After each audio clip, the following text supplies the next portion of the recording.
This is going to be long and complicated, but I need to get it off my chest. A lot has happened to me in the last few months, and I don't know if what I'm doing is the right thing, and I just feel very alone. I am 17, live with my father. My mother passed away less than a year ago. She had been sick with cancer for a very long time before that. I think she had been in and out of the hospital since I was 13 years old. The last few years have been very hard on us as a family, and since Dad was the sole breadwinner, I had to take on the role of primary caretaker for my mother. Sometimes her sister, my Aunt Edna, F38, would come and help out, but it was mostly me and Mom. I tried my best to take care of her, and I would do it all over again without complaints. I just miss her a lot, and it feels horrible not to have her around anymore. It has been a long time now, but I still keep missing her. Not a day goes by that I don't go to sleep without talking to her and telling her about my day. I just cannot forget her, even though everyone around me has. Sometimes it feels as though she never existed. The same is not true for my father. I don't know why, but he has changed a lot. It didn't take him long to move on from Mom. He took all her photos down, he doesn't talk about her, and he doesn't have any mementos of hers with him. I don't know why he is this way because I saw them being deeply in love ever since I was a child. It was just the three of us, and the house was full of so much love and happiness. And then Mom got sick, and suddenly all of it faded away. I remember that by the end, Dad had become very snappy and irritable, and I should not be saying or feeling this, but it felt as though he was waiting for her to die. He started staying longer at work and used to avoid being with her. It was horrible to watch, but, thankfully, Mom was too tired to realize and understand that her own husband was ignoring her. I tried my best to fill his shoes, but I don't think I did a very good job of it. And then my dad did something that nobody had ever imagined. He started dating Aunt Edna a few weeks after Mom's death. I don't think I have ever felt so angry and betrayed by anything in my life, and I don't think I ever will. How could he move on so quickly? Mom and he had been married for 20 years. How was it so easy for him to just replace her with someone else, and not just anyone, but her own sister? It was disgusting. My father told me that he did not expect me to understand right now, but I would understand when I am older. But as of now, I just needed to respect his decision. I told him that I hated him and would never respect his decision to get together with his dead wife's sister. I asked him how it was so easy for him to just move on so quickly, but he didn't say anything. I had a huge fight with him, where I called him all sorts of names, but all he could say in his defense was that I would understand his position someday. I told him that he was a disgusting piece of shit and that I hoped I never became a man like him. I know I hurt him with my words, but I wanted to. I wanted him to feel the pain I was feeling, the pain Mom would have felt. She would be so distraught if she found out what was happening only months after her death. It was vile and disgusting, and everyone was making me feel as if I was the villain because I wasn't accepting their relationship. Even Aunt Edna tried to talk to me, saying that I should be happy this is happening in the family so she can help me move on better. I wanted to slap her right then. I told her that this was not a breakup that I needed to move on from. This was my mother she was talking about, and I would never move on from her death. I also told Aunt Edna that just because she had replaced Mom in Dad's life did not automatically mean she could do so in my life too. She told me that she didn't want to replace anyone, just start a new family. I told her that I was not interested in a new family. My family was my mother and my father, and if he chose to have a new family with her so soon, at the cost of my mother's memories, I did not want to be part of this family. Both of them tried to convince me multiple times, but I refused to budge. It got so bad that I used to keep myself locked in my room all the time and only came out to eat or go to school. I shut down every attempt for my father to talk to me, and gradually, he stopped trying altogether. So it was as if we were in some kind of stalemate in the house. We didn't speak to each other and just kept to ourselves. It was toxic and suffocating, and I know Dad was hoping that I would relent so he could strong-arm me into accepting their relationship, but I stayed firm. I could not allow this. And I know he didn't need my permission to do anything, but I knew that I could never accept something like this, especially so soon. I had thought that this was the lowest he could go, but he surprised me completely. A month and a half ago, my aunt and my father's new girlfriend moved into the house. Things had not normalized between Dad and me by that time. He did not tell me what he was doing, and I got no heads up. I just woke up one morning to a lot of commotion, and I saw Aunt Edna with suitcases and boxes. I asked her what was happening, but she didn't say anything, and stormed to her room. I went to Dad to ask him what was happening in the house, and his only reaction was, "Oh, so now you talk to me?" I wanted to punch him right there, but I knew I couldn't. It was repulsive. I knew what was happening, but I just did not want to accept it. This wicked woman was not happy just winning over Mom's husband. Now she had to take over her house and her memories, too. Every single second in the house after that felt like someone was strangling me. I couldn't bear to be around them. I had quietly shifted most of Mom's boxes to my room, and that was my only solace. I knew that if Aunt Edna got the chance, she would throw away or discard Mom's things the minute she got her hands on them. She tried to do it too. She asked Dad multiple times where Mom's things were kept, and Dad kept saying that I had them in my room. She has tried to enter my room multiple times on some pretext or another, but I just don't let her in. I can't stand having her in the same space as my mom. Even when I go to school, I lock my room so she can't come in and mess with my things. I just want to be able to leave this place. Things changed 2 weeks ago. Aunt Edna's daughter, Rachel, F19, came home. Now Rachel and I have had a fairly good relationship. We are close in age, so we spent a lot of time together growing up. It was as though I had a real sister. But then Mom got sick, and I spent most of my time caring for her, so Rachel and I kind of drifted apart. We did keep in touch, but we weren't as close as we used to be. Aunt Edna moved Rachel into the house 2 weeks ago. I was kind of happy to see her because I felt I would now have someone to talk to, but Dad said that since there wasn't enough room in the house for 4 people, I needed to crash at a friend's place for a couple of days until they figured something out. I looked at him in disbelief. I asked him that if the house did not have space for 4 people, which it never really did, why did he allow Rachel to come here? He said Rachel was in trouble, and as family, it was our duty to help her. I said I was his family too, just like Mom was, but he had no issues in dropping us the minute Aunt Edna waltzed into his life. He didn't say anything to that, but told me I had to compromise and stop being difficult, or he would be forced to take action. To be honest, nothing this man does really surprises me anymore. He has sunk to such a horrid level that now I expect him to be a disgusting piece of crap anyway. I wasn't worried about myself. I could have actually crashed at a couple of friends' places. I was worried about Mom's stuff. I knew that with me gone, Aunt Edna would try and do something to that, and I wouldn't be able to stop it. And my dad doesn't care enough about either me or his dead wife to stop Aunt Edna. I was worried sick about Mom's stuff, and I just didn't leave. I went to my room and locked myself inside. Edna kept on banging on the door a couple of hours later, asking me to come out so we could talk, but I just didn't listen to her. I didn't leave my room that day. I was mortified about what could happen and my paranoia was reaching new heights. The next day, I woke up quite early, locked my room, and went downstairs to grab something to eat. To my utter shock, Dad was sleeping on the couch, waiting for me it seems. The moment he heard me, he got up and told me that he wanted to talk to me. I said I was not interested in talking to him. I tried to grab something from the fridge and sprint back upstairs, but he blocked my way. I tried to move past him, but I was unsuccessful. He told me point blank that I had a week to move out because they couldn't house me anymore. And that he was choosing Rachel over me because I was an insufferable and ungrateful brat who had no gratitude for what he was doing for me, so he would just stop doing it. He told me the maximum he would do out of the goodness of his heart was to send me some money for expenses, but that I needed to leave and make room for his new family. I had tears rolling down my eyes. I didn't even recognize this man. I thought I had only lost one parent, but that was when I realized my other parent did not even look at me as his child.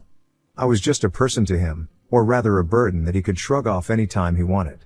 And I knew that I was powerless in front of him. I could not do anything. I had to listen to him because at the end of the day, this was his house, and he was the one who was feeding me and taking care of me, and he did not owe me anything. At any given point in time, he could just choose to stop supporting me, and I had to be okay with that.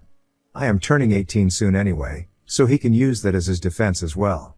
I know it is favoritism and hypocrisy because he is willing to house and support a 19-year-old Rachel, but not his own son. I don't know what has gotten into him. Or maybe he was always like this, a selfish and disgusting human being, and it just took this tragedy and trauma to see him for what he really is. I didn't say anything and went back to my room and cried my heart out. I was being abandoned by my only living parent, and despite everything he had been doing to me for the last few months, it still hurt. We hadn't been talking to each other, and I had begun to realize that maybe I didn't matter to him, but I had still held out hope that one day things would get normal, and we could go back to being father and son again. Clearly, that is never going to happen, and I feel like a moron for believing that this was even a possibility. He didn't love me, and he didn't care what happened to me. As long as he got to stay with Aunt Edna, he did not care about anything else. I didn't know where I would go, or where I would keep all of Mom's stuff. I was willing to keep only 2 pairs of clothes for myself, but I just couldn't part with any of Mom's things. They are the only bits of her I have left, and I can never let them go, ever. A few hours later, I heard a knock at the door. I did not want to open it, but it was Rachel on the other end. She said that she wanted to help me and that I needed to talk to Grandpa, maternal grandfather, as soon as I could. She then slid a letter under my door. I didn't trust her, if I'm being honest. I know she was a good person, but it had been years since we had had any actual contact or bond. And at the end of the day, she was her mother's daughter, and her loyalty lay with her mother and no one else. So I was very skeptical. But I was also out of options, so I decided to talk to Grandpa. I mean, how much worse could it get than it actually was at this moment? I called up my grandpa, he lives in a different state, and started bawling on the phone when I heard his voice. He asked me what was wrong, and I somehow managed to string together coherent sentences to tell him what was happening. It took me a long time to tell him the details of what was happening, and I also told him that it was Rachel who asked me to contact him.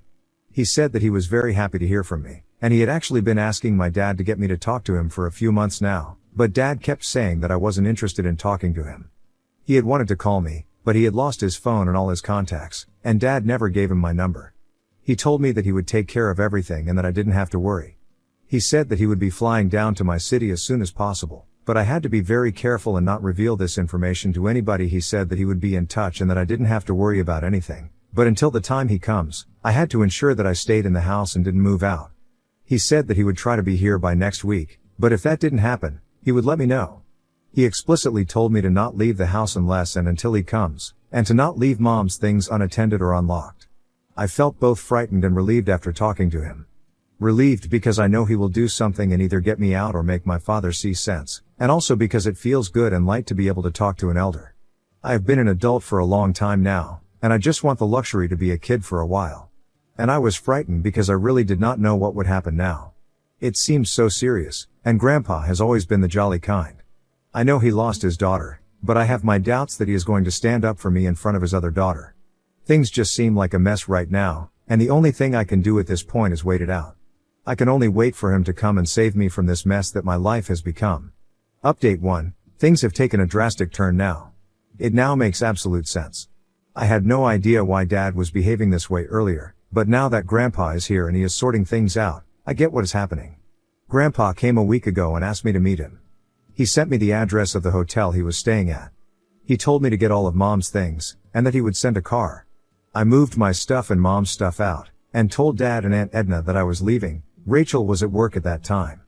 I went over to Grandpa's room in the hotel with all the stuff, and he started rummaging through it, looking for something. He finally found what he was looking for. It was a document, but not just any document. They were the papers of the house we currently live in. Then he told me what was really happening. When Rachel and I were born, Grandpa had gifted houses to both of us. Extravagant, I know, but he's loaded, as I found out. He said that he wanted to do something for us, and instead of setting up college funds, he outright bought us houses. Now, the house that is legally supposed to be mine is the one that we lived in all my life. The issue, however, was that since we were minors, both Rachel and me, the house was under the legal guardianship, for lack of a better word, of our respective mothers until we turned 18. I had never known anything about this, and I don't blame Mom at all because she was very sick, and it might have slipped her mind. Why Dad didn't say anything to me is a different question altogether. Anyway, the houses were supposed to come to us when we turned 18. Rachel's house was formally transferred into her name a year ago, a couple of months after she turned 18. It's the same house that Aunt Edna and Rachel had been living in. Now, the issue with my house was that since Mom had passed away before I turned 18, the house would temporarily go to my other guardian, that is my father, until I turned 18. That was what was originally intended. And Grandpa suspects that Aunt Edna and Dad are scheming together to get the house transferred into their names legally, or just steal the papers before I turn 18 so that I cannot do anything about it. This is also why Dad never told me about the house, according to Grandpa. And now it all makes sense. Why they kept trying to look through Mom's stuff, why Dad has been aloof, and why Aunt Edna has suddenly come. I asked Grandpa what happened to Rachel's house, and he said that the minute Rachel got to know what her mother was up to, she kicked her out of the house. It caused a huge rift between mother and daughter, but they haven't been seeing eye to eye for a couple of years now. That seems strange to me because if that were so, why had she come to live with us? Grandpa said that Rachel was worried about me, and even more concerned because Aunt Edna had moved in with Dad. She had been in constant touch with Grandpa, and both of them had decided that I needed to be moved out, and I needed to know the truth about everything. That was why she had come home, but nobody suspected her, and Aunt Edna thought that she was trying to make amends. I asked Grandpa what we could do now, since I still had a couple of months before I turned 18. Then Grandpa told me that Mom had actually begun to suspect that Dad had designs on the house when she was sick. She also had a hunch that Dad was having an affair, but she did not know who it was. I think it was Aunt Edna all along. That was when she called Grandpa and asked him to sit with her and get the guardianship details of the house changed. As it stands now, my dad is not the legal caretaker of the house until I turn 18. Mom had, without his knowledge, changed the clause in the document and made Grandpa the caretaker. That was the document he was looking for, and that was the document my father had no idea existed. So all his attempts at taking over the house are moot because he has no guardianship over it anyway. I know this is not the legal terminology for it, but this is how Grandpa explained it to me, and this is what I understand. So essentially, Dad has no right to be in the house anymore, and my Grandpa is going to do just that. He said that he has decided he is going to live with me in the house until I turn 18, and since he is the guardian as of now, he is going to throw Dad and Aunt Edna out. I got scared when he said that. I couldn't believe that I had this kind of power over my dad, and to be honest, I wouldn't know what to do with it. I am still a kid who lost his mom and has a troubled family, and I don't want to get embroiled in legal issues, too. I have handed over the reins to Grandpa, and I am just going to do as he says. I am too exhausted by whatever has been going on, and I just need some peace. I told Grandpa that I will do as he says, and he told me not to worry. I just hope these issues resolve themselves, because I don't think I have it in me to take any more drama or hurt. I am completely broken, and I just want out. Update 2, we confronted Dad and Aunt Edna. When they saw Grandpa and me together, they turned pale. Grandpa just waltzed inside the house, and Dad tried to protest, but he shut him up real quick. He had also brought his lawyer with him, and I could see that both Dad and Aunt Edna were very nervous.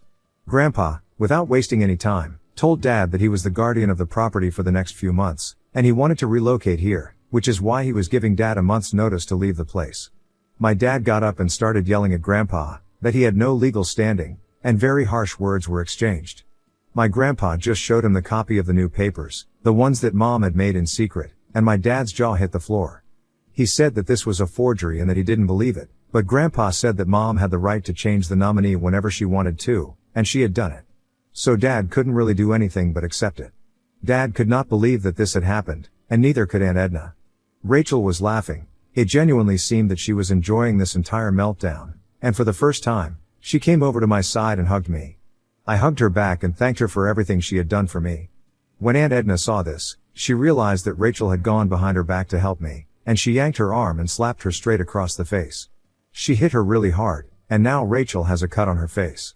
And the badass girl that she is, she just started grinning and said that she was now going to press charges. And Edna sank to the floor in tears. She kept on saying that she was her daughter and that she couldn't do something like this, but I could see the hate in Rachel's eyes. She is not going to let Aunt Edna get off easy. Dad realized that all of this was devolving into a huge shit show, and both he and his little girlfriend were caught on the wrong side. Here he starts to make amends. He tried to take me aside and talk to me, but Grandpa stopped him. He said that there was no need now to talk to me since he had made it very clear that his loyalties lay with Aunt Edna and not me. Dad said that this was between father and son and Grandpa had no right to interfere. I told Dad that Grandpa has every right to interfere, and I did not want to talk to him anyway. Nothing he could say to me now would make any difference. And finally, all the pent-up anger came out. I called him every name in the book and told him everything that I really thought of him. I told him that he was a failure of a husband and dad, and therefore a failure of a man. I said that he had the chance to make things right, to let us be a family again, but he was too greedy and selfish to ever want anything that would ease others' pain. I don't even remember half the things I said because I had no control over myself in that moment. When I stopped, everyone was quiet. Rachel just took me upstairs to my room and sat with me for a long time. I feel so grateful that I at least have someone to look out for me, my sister and my grandfather. I don't know what I would be doing if they hadn't been here with me. I don't know what is going to happen next, but at least I know that I won't have to fight this battle alone anymore. I know now that I have support, and that I am not wrong for not accepting my father's treatment of me and his complete disregard and disrespect for the memories of my mother. Update 3, this will be my final update. For all those who were hoping for a dramatic and teary-eyed reconciliation between father and son, I am sorry to burst your bubble, but none of that has happened. Rachel pressed charges on Aunt Edna. Aunt Edna tried every trick in the book to stop her, but Rachel is as stubborn as one can get. Grandpa has moved in, and Dad has a month to move out. He has been trying to talk to me one-on-one, but I reject every attempt. Moreover, Grandpa is keeping vigil, and my dad is really scared of him, so he isn't trying anything again. We got back all of Mom's stuff. It's still safely kept in my room, and I plan on putting it back in place once Dad is gone. I will seal Mom's room because I don't need an entire house to myself anyway. A lot of you suggested I go to therapy to deal with everything that has happened. I suggested the same to Grandpa, and while he doesn't believe in this stuff, he has given me money to get help. Rachel has been coming over every day to give me company. I hate how we had all this distance between us, but I know that she has always been looking out for me. She has said she's going to help me find a good therapist and that we can always hang out together. It's not a very happy update, but it seems like things will soon fall into place. I don't think I'm ever going to talk to my dad again, even if he does feel remorse, which he doesn't at this point. The trust has been broken, and nothing on earth can make it the same again. Thanks, Reddit, you have helped a lot.